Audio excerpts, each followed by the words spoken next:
नमस्कार, सगरमाथा विशेषमा स्वागत छ। म कृष्ण तिमल सिन्हा।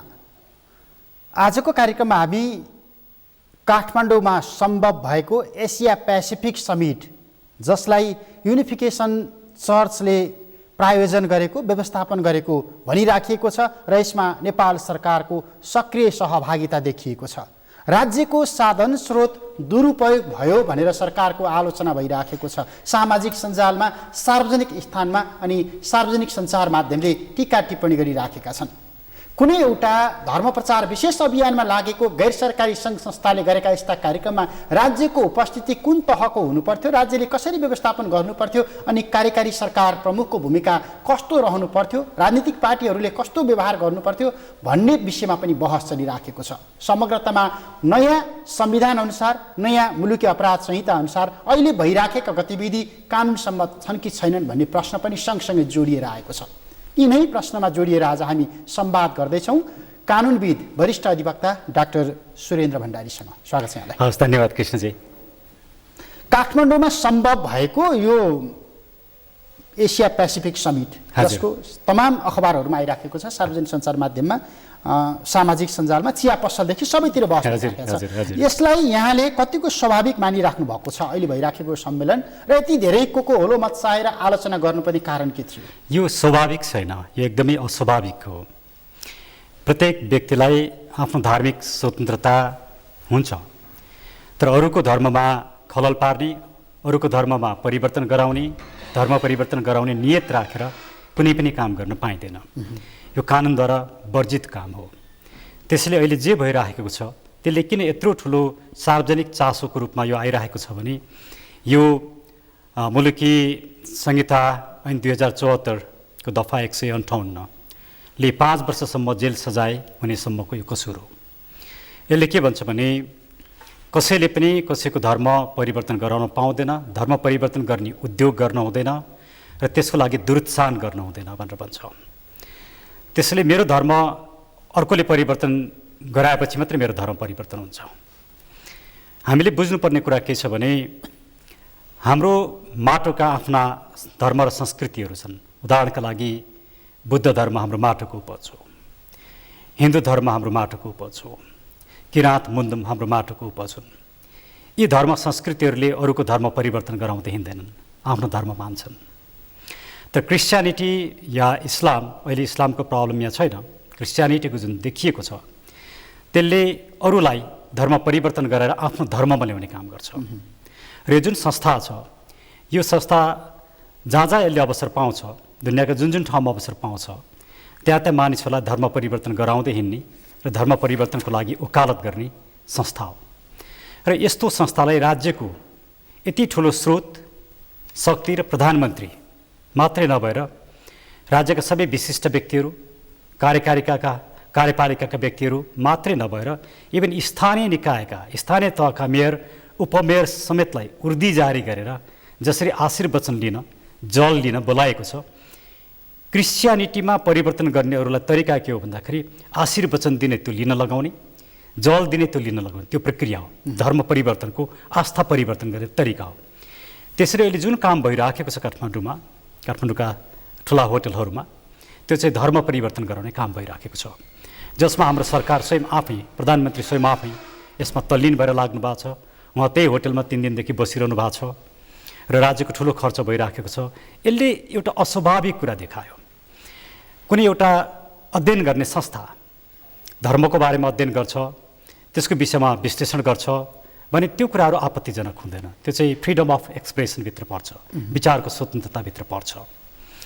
तर यो विचारको स्वतन्त्रता मात्रै छैन, यहाँ सबै राजनीतिक तहका मान्छेहरू, उच्च ओहदाका मान्छेहरू, यहाँ नागरिकको सरकारको विषय छैन, यहाँ ठुल्ठुला मान्छेहरू लगेर उनीहरू मार्फत उनीहरूले त्यहाँ गएर यो कार्यक्रमलाई लेजिटिमेसी दिइसके पछाडि के हुन्छ भने आज यहाँले देखिरहनु भएको छ, हाम्रो मुलुकको मेचीदेखि महाकालीसम्म गाउँ गाउँमा धर्म परिवर्तन, इसाईकरण गर्नका लागि मानिसहरू हिँडेका छन्। यसरी यी हिँड्ने मान्छेहरू जो आफैमा अपराध हो, ती हिँड्ने मान्छेहरूलाई लेजिटिमेसी दिन्छ यसले। र अब 63 साल पछाडि मुलुकमा जसरी इसाईकरण भएको छ त्यसको गति अब झनै तीव्र हुन्छ र यसले समाजमा एक किसिमको नराम्रो किसिमको एउटा बीज रोप्छ र त्यसले भोलि मुलुकको हाम्रो राष्ट्रियतामाथि यसले सङ्कट निम्त्याउँछ। हामी सेन्चुरिजदेखि नेपालको एउटा गजब के छ भने हामी विभिन्न जस्तो भाषा तपाईँहरूले चाहिँ यो सम्मेलनप्रतिको तपाईँहरूको अथवा समग्रतामा आइराखेको आलोचनाको केन्द्र हो कि सरकारको भूमिकाका सन्दर्भमा यो अहिले भइराखेको आलोचनाको केन्द्र हो कि अथवा राज्यको साधन र स्रोतको दुरुपयोग भयो, नागरिकले दुःख पाए भन्ने हिसाबबाट मात्रै हामीले गरिराखेको टिप्पणी हो? अनि यो एउटा हामीले विशुद्ध एउटा सैद्धान्तिक नर्मेटिभ ग्राउन्ड छ। कुन कुरा ठिक हो र कुन कुरा बेठिक हो भनेर हेर्नुपर्छ। त्यहाँ को व्यक्ति हो भन्ने कुरा म्याटर गर्दैन। हामीले तथ्यलाई हेरेर भन्दा पनि त्यसको सिद्धान्तलाई हेरेर, त्यसको पछाडिको उद्देश्यलाई हेरेर बोल्नुपर्ने हुन्छ। र यो सिद्धान्त त नै गलत छ। यसरी कुनै एउटा धर्म परिवर्तन गराउने संस्थालाई राज्यले बोकेर, राज्यले टेवा दिएर आफै आयोजक सरहको भूमिका खेलेर राज्यको कोषबाट लगानी गरेर जुन किसिमका कामहरू भइराखेका छन् त्यो आपत्तिजनक हो।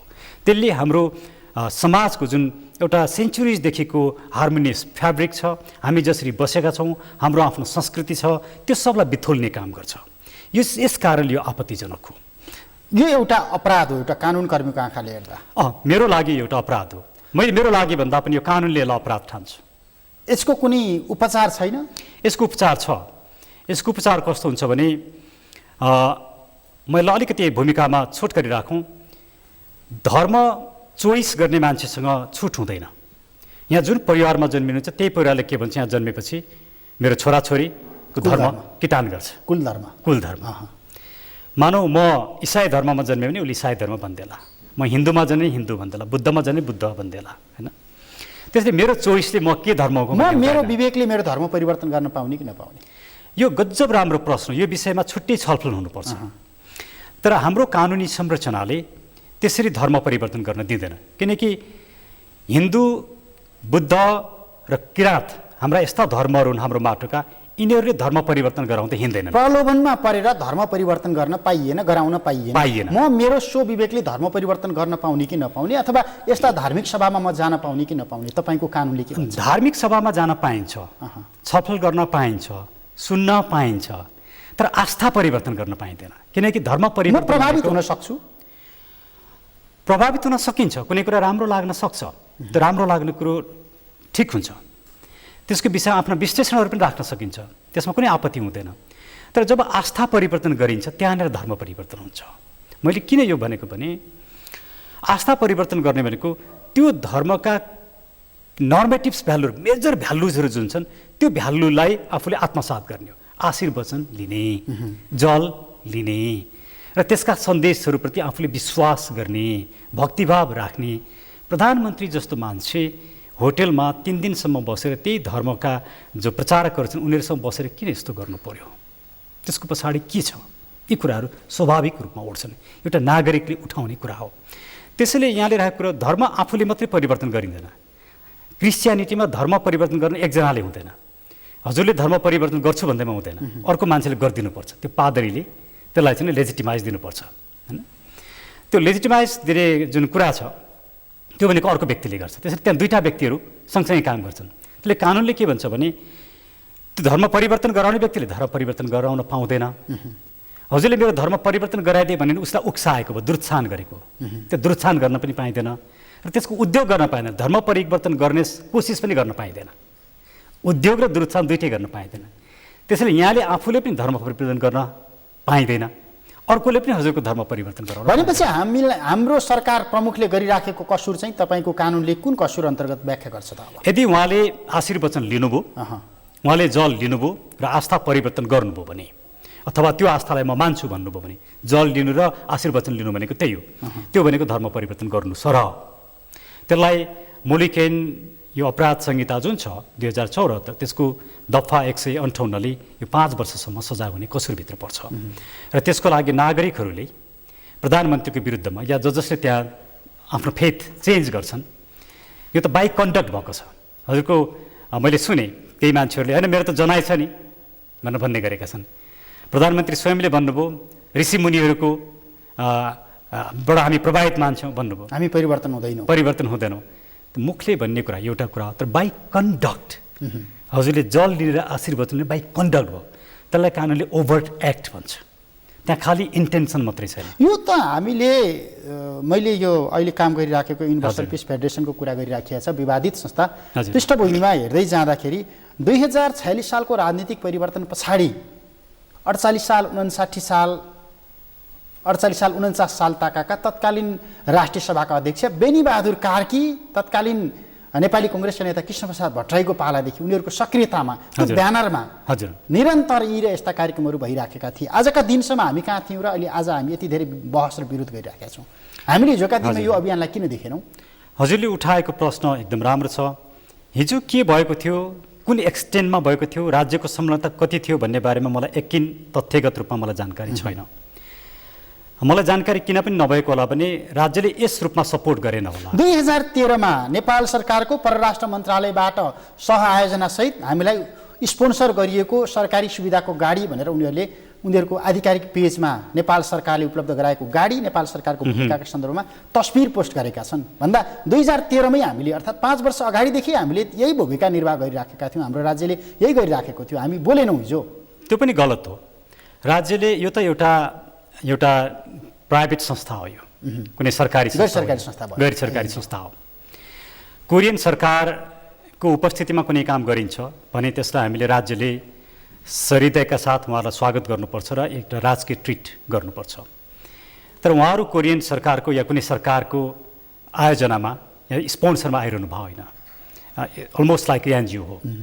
त्यो भएपछि एउटा एनजिओलाई राज्यले यस किसिमले जुन सहयोग, एक किसिमको समर्पण गरेका छन् प्रधानमन्त्री लगायतका मानिसहरूले, किन गरिएको छ? अब यही किसिमको व्यवहारहरू सबैलाई गर्न सकिन्छ कि सकिँदैन? किनकि राज्यले त डिस्क्रिमिनेसन गर्न हुँदैन। राज्यले हजुरलाई जुन किसिमको व्यवहार गर्छ मलाई पनि त्यही किसिमको व्यवहार गर्नुपर्छ। एउटा एनजिओलाई जुन व्यवहार गर्छ अर्को एनजिओलाई पनि त्यही व्यवहार गर्नुपर्छ। एउटा विदेशी संस्थालाई जुन व्यवहार गर्छ अर्कोलाई पनि त्यही गर्नुपर्छ। यसले त के देखाउँछ भने अब राज्य के सबै यस्ता धर्म परिवर्तन गर्ने संस्थाहरूलाई नेपालमा ल्याएर यसरी नै सभा कार्यक्रम गराएर धर्म परिवर्तन गराउँदै हिँड्न सक्छ? त्यही हो राज्यको उद्देश्य। यदि यसो होइन भने यसलाई मात्रै चाहिँ किन गर्यो त? यो के छ यससँगको सम्बन्ध? विभेदको कुरो हो, कुनै एनजिओसँग गएर जोडिराखेको छ कि अल्पसङ्ख्यक र बहुसङ्ख्यक यो धर्म सम्प्रदायसँग गएर जोडिराख्नु भएको छ तपाईँले? यो सबै कुरासँग रिलेटेड हुन्छ। प्रधानमन्त्रीले गएर पशुपतिमा आरती गर्दाखेरि हामी आलोचना नगर्ने, प्रधानमन्त्रीले कुनै कार्यक्रम विशेषमा गएर बाइबल छोइदिँदा हामी आलोचना गर्ने? किन? प्रधानमन्त्री हिन्दू हुन्, उनी उनको नागरिकतामा हिन्दू धर्मावलम्बी भन्ने छ मैले जाने बुझेसम्म। उनले चुनाव लड्दाखेरि पनि त्यही भनेर लडेको मलाई लाग्छ। त्यसैले एउटा हिन्दू धर्मावलम्बीले हिन्दू टेम्पलमा जान्छ, इभन उनी मुस्लिम उसमा गए पनि केही फरक पर्दैन, जान पाइन्छ। तर यहाँ जसरी कार्यक्रम आयोजना भएको छ कुरो यो हो, जसरी राज्यले स्पोन्सर गरेको छ, जसरी आशीर्वचन लिँदैछ, जसरी जल लिँदैछ, समस्या त्यहाँनिर हो। कुनै मन्दिरमा जानु नराम्रो कुरो होइन। तपाईँ मस्जिदमा जानुहोस्, चर्चमा जान सक्नुहुन्छ, तपाईँ हेर्न सक्नुहुन्छ, बुझ्न सक्नुहुन्छ, यतिले मात्रै केही आपत्ति हुँदैन। तर जब तपाईँ आफ्नो फेथ इनबर्न फेथ जुन हुन्छ त्यो फेथमा क्वेसन गर्न थाल्नुहुन्छ, आफ्नो फेथमा अर्काको फेथलाई तपाईँ स्थान दिन थाल्नुहुन्छ बाई कन्डक्ट, त्यसैलाई के भनिन्छ भने यो धर्म परिवर्तन भन्न भनिन्छ। यो धर्म परिवर्तन भन्ने काम चाहिँ कानुनद्वारा वर्जित हो। यहाँले सुरुमा जुन कुरा उठाउनु भयो, के त एउटा व्यक्तिले स्वेच्छाले धर्म परिवर्तन गर्न पाउने कि नपाउने भन्ने जुन कुरा छ, धर्म परिवर्तन एउटा मात्रै व्यक्तिले गर्न सक्दैन, त्यहाँ दुईवटा व्यक्ति चाहिन्छ। म मेरो धर्म परिवर्तन विवेकले म हिन्दू, म भोलिबाट म हिन्दू धर्म मान्दिनँ, म बाइबल पढ्छु भनेर म जान पाउने कि? पढ्न पाइन्छ, बाइबल पढ्न पाइन्छ। म चर्च जान्छु, म पूजा गर्न चर्च जान पाइन्छ। हिन्दू संस्कारहरू म बहिष्कार गर्छु। हजुर, कानुनले के भन्छ? ल मलाई कस्तो सजाय हुन्छ? अब यदि यहाँले म हिन्दू होइन म क्रिस्चियन भएँ भने यहाँले भन्नुभयो सो विवेकले म बने, सो विवेकले बन्न पाइँदैन। किन बन्न पाइँदैन भने यहाँलाई धर्म परिवर्तन गर्ने राइट नै छैन। त्यसो हो भने खै त धार्मिक स्वतन्त्रता? धार्मिक स्वतन्त्रता भनेको आफ्नो जुन धर्म छ त्यो धर्मभित्र रहेर आफ्नो कल्चर, आफ्नो प्र्याक्टिस गर्ने हो। यदि कुनै मान्छेले आफ्नो धर्म परिवर्तन गर्न पाउने हो भने यहाँले त स्वेच्छाले गर्नुहोला। तर भोलि के हुन्छ भनेदेखि आर्थिक प्रलोभनका कारणले सबै मानिसहरू धर्म परिवर्तन गर्न सक्छन् र स्वेच्छाले भनिदिन सक्छन्। त्यसलाई राज्यले नियन्त्रण गर्न सक्दैन। त्यसले एउटा ठुलो धार्मिक क्राइसिस मुलुकमा आउन सक्छ, कुनै पनि मुलुकमा, हाम्रो मुलुक मात्रै होइन। एकछिन मानौँ यहाँले स्वेच्छाले गर्नुभयो, मैले स्वेच्छाले गरेँ, तर भोलि आर्थिक प्रलोभनका कारणले सबै नेपालीहरू मानुस 80% अब हिन्दूको ठाउँमा इसाई भए, के हुन्छ? यो मुलुकको आफ्नो पनाह भन्ने रहँदैन। कुनै पनि मुलुक केमा टिकेको हुन्छ? आफ्नो पनाहमा टिकेको। तर हामी त धर्मनिरपेक्ष अर्थात् कुनै पनि धर्ममा आस्था नराख्ने देशको नागरिक हौँ नि त। होइन धार्मिक बहस नै सरकार- आवश्यक छ कि छैन भनेर बहस गर्नुपर्ने कालखण्डमा छौँ हामी। यहाँले ठिक कुरा गर्नु हो। सरकारको धर्मनिरपेक्ष मुलुकमा सरकारको धर्म हुँदैन, राज्यको धर्म हुँदैन, तर नागरिकको हुन्छ। व्यक्तिले आफ्नो धर्म मान्न पाउँछ, व्यक्तिले आफ्नो संस्कार मान्न पाउँछ। त्यो व्यक्तिले मानेको धर्म र संस्कार कस्तो हुनुपर्छ, अर्कालाई असर नपार्ने, अर्काको धर्मलाई हेट स्पिच नगर्ने। हेट स्पिच भनेको तेरो धर्म भन्दा मेरो धर्म ठिक, तेरो धर्म बेठिक, तेरो धर्मलाई छोडेर मेरो धर्ममा आइज, यी सबै हेट स्पिच हुन्। कानुनलाई हेट स्पिच भन्छ। त्यसले अहिले जुन भइरहेको काम छ त्यो एक किसिमको हेट स्पिच पनि हो। हाम्रो यो धर्म चाहिँ एकदम राम्रो छ, क्रिस्चियन धर्म, त्यसैले तिमीहरू क्रिस्चियन बन भन्ने जुन सन्देश दिँदैछ त्यो हेट स्पिच हो, अरू धर्महरू ठिक छैनन् भन्ने। त्यसले यहाँ प्रश्न के हो भने राज्यको क्वेसन अहिले, नागरिकको क्वेसन होइन। एज एन इन्डिभिजुअल उसले आफ्नो धार्मिक स्वतन्त्रतालाई जसरी प्रयोग गर्न पाउँछ त्यसमा प्रश्न उठाइएको होइन। एउटा स्टेटलाई रिप्रेजेन्ट गर्ने व्यक्ति जसले सरकारको प्रतिनिधित्व गर्छ, त्यो सरकारका सबै व्यक्ति। म सबै धार्मिक संस्थाहरूसँग समभाव राख्छु, त्यस अर्थमा म गएँ भन्न त पाइयो नि त, धर्मनिरपेक्ष भएको हिसाबमा जान पाइन्छ। प्रधानमन्त्री त्यहाँ गएर त्यो कार्यक्रम उद्घाटन गर्न सक्नुहुन्थ्यो, त्यहाँ बोल्न सक्नुहुन्थ्यो, उहाँले त्यो कार्यक्रमको सफलताको कामना गर्न सक्नुहुन्थ्यो। तर आशीर्वचन लिने, जल लिने, त्यही ढुक्कै बसेर उनीहरूलाई प्रमोट गर्ने, र यो संस्था आफै कस्तो संस्था हो भन्दाखेरि यो एउटा इन्डिपेन्डेन्ट संस्था होइन, यो धर्म परिवर्तन गर्ने संस्था हो। यो आफैमा एउटा कन्ट्रोभर्सियल संस्था हो। त्यसो हो भने एउटा प्रसङ्ग, गएको दीपावलीमा नेपालका लागि अमेरिकी राजदूतले गएको दीपावलीमा दूतावासभित्र दीपावली गर्नुभयो। हजुर, सामाजिक सञ्जालमा तस्बिर आए, नेपालका केही नेताले गरेनन्, दसैँ बहिष्कार गरे, तिहार बहिष्कार गरे, तर एउटा इसाई मुलुकबाट आएको राजदूतले यो ढङ्गबाट सद्भाव साटिन् भनेर हामीले भन्यौँ। हजुर, त्यो उदारता हामी चाहिँ किन नदेखाउने? हामी पनि मेरी क्रिसमस मनाउँछौँ नि, हाम्रो बच्चा बच्चीले मनाउँछन्, नेपाली समाजले मनाउँछ, होटल रेस्टुरेन्ट जताततै क्रिसमस ट्री राखेको हुन्छ। त्यो धर्म परिवर्तन होइन। त्यो के हो भने कुनै संस्कारका राम्रा पक्षहरू कुनै छन्, त्यसलाई आफूलाई मनपर्छ भने त्यो संस्कारलाई प्रमोट गर्ने या त्यो संस्कारलाई स्वीकार्ने भन्दा नि त्यो संस्कारसँग रमाउने, त्यसको एउटा त्यसप्रतिको आफ्नो सद्भाव राख्ने, होइन, एउटा हार्मोनियस रूपमा सबै धर्महरू मिलेर जानुपर्छ भन्ने कुरा हो। त्यो कुरा राम्रो कुरा हो। तर हामी चाहिँ अलिकति सङ्कीर्ण भइराखेका छौँ कि यो बहस गर्दै गर्दा भन्ने। हामी छैनौँ, किनकि मेरो धर्म ठिक, अरूको धर्म बेठिक, मेरा गतिविधि ठिक, अरूका गतिविधि बेठिक भन्ने कोणबाट हामीले बुझिराखेका छौँ कि? एकदमै होइन।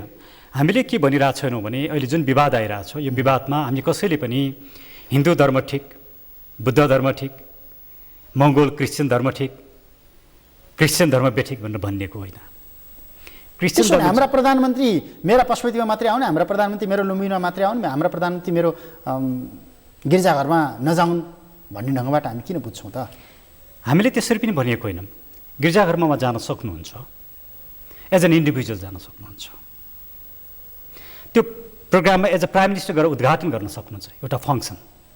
तर त्यो कस्तो ठाउँमा जानुपर्छ प्राइम मिनिस्टर भने त्यो कन्ट्रोभर्सियल नभएको, एउटा स्वस्थ किसिमले गरिएको, त्यसको एउटा विचार विश्लेषण गर्ने, फ्रिडम अफ एक्सप्रेसनलाई फेयरली एक्सर्साइज गर्ने संस्थामा गर्न सकिन्छ। तर यो संस्था त आफै एउटा विवादास्पद धर्म परिवर्तन गर्ने त्यसैको नाममा त्यही उद्देश्यको लागि गठित र त्यही काम गरिरहेको संस्था हो। त्यसले यो संस्थालाई जसरी प्रमोट गरिएको छ, नेपालमा जसरी ल्याएर कार्यक्रम गरिएको छ, स्टेटले जसरी स्पोन्सर गरिएको छ, जुन किसिमले ट्राफिक रोकिएको छ, जुन किसिमले नागरिकलाई शास्ति दिएको छ, यति ठुलो यो एउटा यसलाई सेलिब्रेसन गर्नुपर्ने, राज्यले नै सेलिब्रेट गरिरहेछ, गर्नुपर्ने केही पनि थिएन। हामी यो ढङ्गबाट समग्रमा राष्ट्रिय राजनीतिमा भनौँ, सामाजिक जीवनमा कहिलेबाट यसरी विचलित भएर गयौँ? त्यसो हो भने केही न केही कुनै एउटा कालखण्ड त होला। खास गरिकन हामी 2063 को जब हाम्रो 2063 को परिवर्तन भयो, 63 को परिवर्तनपछि हामीले आफ्नो नेपालीपनाहरूलाई गुमाउन थाल्यौँ। हाम्रो नेपालीपना के? पहिला प्रश्न यहीँबाट सुरु गर्नुपर्छ हामीले। हाम्रो नेपालीपना भनेको हाम्रो संस्कार हो। हामी धर्मभिरु हुनुपर्छ भन्ने होइन। हाम्रो धर्मका दुईटा कुराहरू गलत छन्, कुनै पनि धर्मका। त्यो फन्डामेन्टलिस्ट हुने, त्यो फन्डामेन्टलिस्ट भनेको मेरो धर्म ठिक अरूको धर्म गलत भन्ने कुरालाई फन्डामेन्टलिजम भनिन्छ। त्यो फन्डामेन्टलिजम गलत हो एउटा।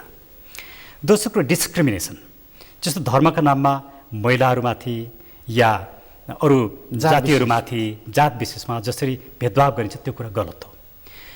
हिन्दू धर्मभित्र, मैले हिन्दू धर्मको वकालत गरेको होइन, हिन्दू धर्मभित्र एउटा मात्रै स्कुल अफ थट छैन। हिन्दू धर्म भनेको एउटा कुरा होइन, यहाँ 9वटा स्कुल्स अफ थट छन्।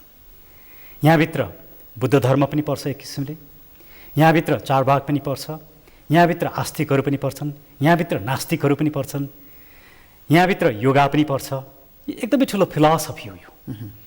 त्यसैले हिन्दू धर्मको एउटा समस्या कहाँनिर देख्यो भने ब्राह्मणिजम भनेको मन्त्र उच्चारण गर्ने, पाठ पूजा गर्ने कुरालाई त्यो नै मात्रै हिन्दू धर्मको एउटै मात्रै विकल्प हो भनेर जसरी देखाउन थाल्यो र डिस्क्रिमिनेसनलाई लेजिटिमाइज गर्यो, त्यसले हिन्दू धर्ममा प्रब्लम आएको हो। बाहुनवाद यस्ता कुरालाई हामीले सच्याउनुपर्छ। त्यो मात्रै हिन्दू धर्म होइन, जसरी त्यहीलाई मात्रै हिन्दू धर्म भनेर जसरी प्रचार प्रसार भएको छ त्यो पनि गलत कुरा हो।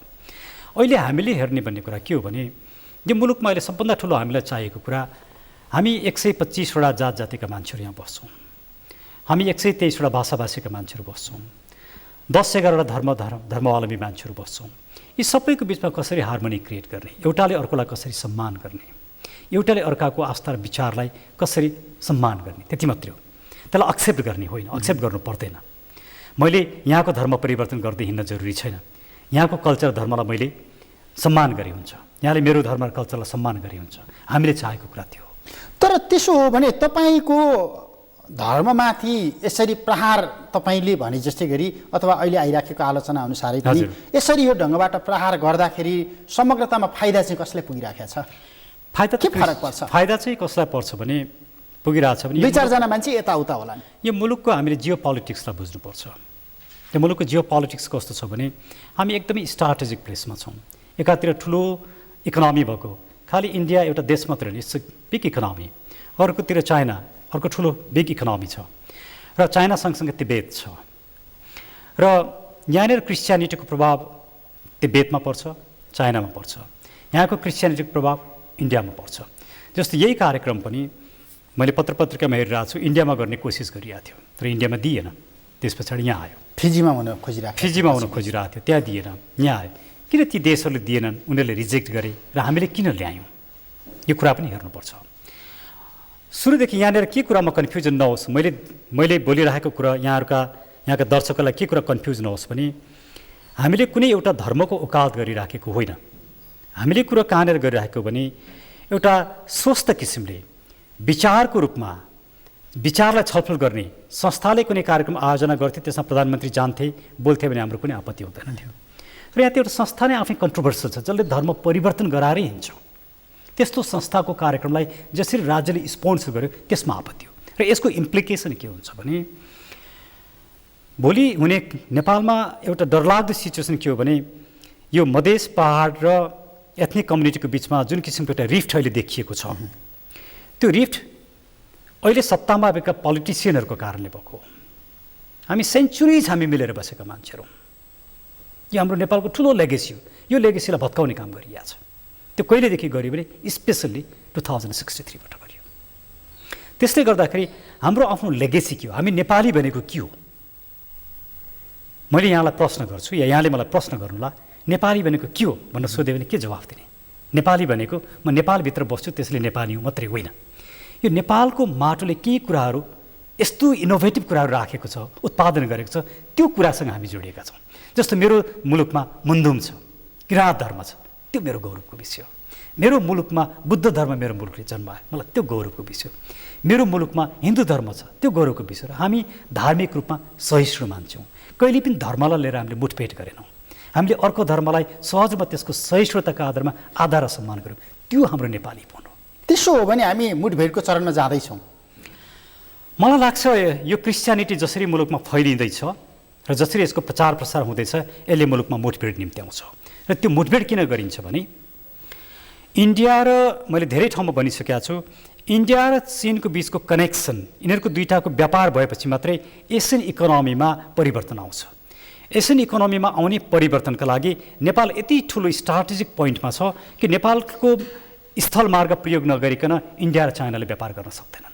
यो स्थलमार्ग प्रयोग गर्नका लागि नेपालमा स्टेबल गभर्मेन्ट हुनुपर्छ, नेपाल पिसफुल कन्ट्री हुनुपर्छ, र ती दुईटा गभर्मेन्ट पनि स्टेबल गभर्मेन्ट हुनुपर्छ, र यी तिनटै गभर्मेन्टको बिचमा सरकार र मुलुकहरूको बिचमा एक किसिमको राम्रो समझदारी हुनुपर्छ। त्यसले यी ठुला इकोनोमीलाई पनि फाइदा हुन्छ र त्यसको रिपल इफेक्ट हामीलाई पनि फाइदा हुन्छ।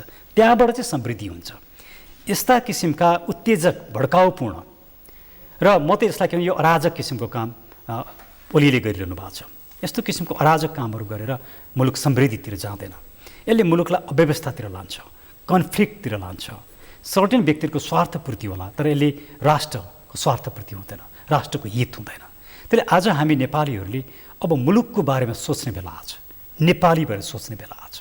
त्यसैले हामी जस्ता मान्छेहरू, स्वतन्त्र व्यक्तिहरू, हामी के भनिरहेछौँ भने अब नेपालको लागि नेपाली भएर एउटा मुभमेन्ट हामीले चलाएका छौँ।